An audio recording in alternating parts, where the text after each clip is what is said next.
lalacewar mutane, kasancewar mutane ba su kan daidai baya nufin ba za ku yi masu adalci ba. Wannan yana cikin manyan kurakuran da mutanenmu suke faɗawa. So da yawa suna wa masoyinsu ne adalci, adalcinsu kaman bida'a ce da suke zaben wa za su yi wa.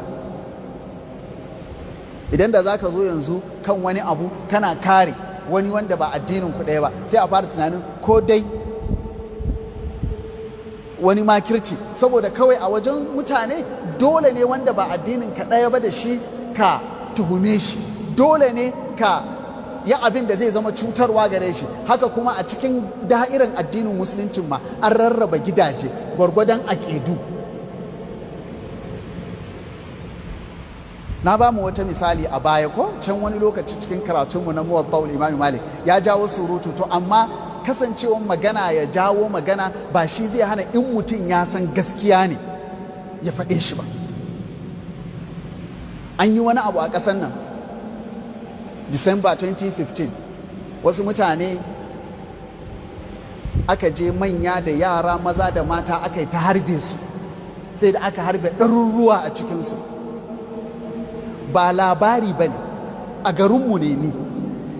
Akwai video suna nan suna yawo, yara suna murna suna jubilating, mutanen gari suna zuwa suna zara zoben hannunsu suna lacce aljihunsu matattu ana lacce aljihunsu ana zare abubuwan jikinsu, kuma duk wanda ya yi magana sai a yi labelin ɗin shi, ko shi ma ɗan shi'a ne ko shi ma yana tilting. Shi adalci sunansa adalci, ba ya da alaƙa da wa za ka yi wa adalci. Abin da ayoyin nan suke koya mana kenan. Manzan Allah sallallahu alaihi wasallam a waɗannan ayoyin Yahudawa ne yake ɗaurawa a saman musulmi, saboda Yahudawa ne ke da gaskiya, Yahudawa ne suka yi shari'a da musulmi. Allah subhanahu wa ta'ala yake gaya wa manzan Allah sallallahu alaihi wasallam ya baiwa Yahudawa gaskiya saboda su ne masu gaskiya. Waɗannan musulman ha'inai ne, munafukai ne, kar ya ba su gaskiya. Suraka gaskiya sunanta gaskiya, ba ta da alaƙa da wane ne za ta amfana.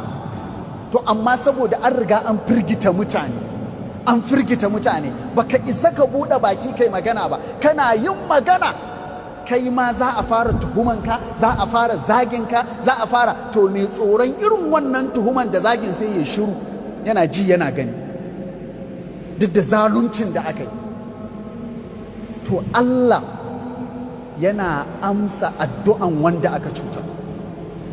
Ya ce ka ji tsoron addu'an wanda aka cuta, babu hijabi tsakaninta da Allah.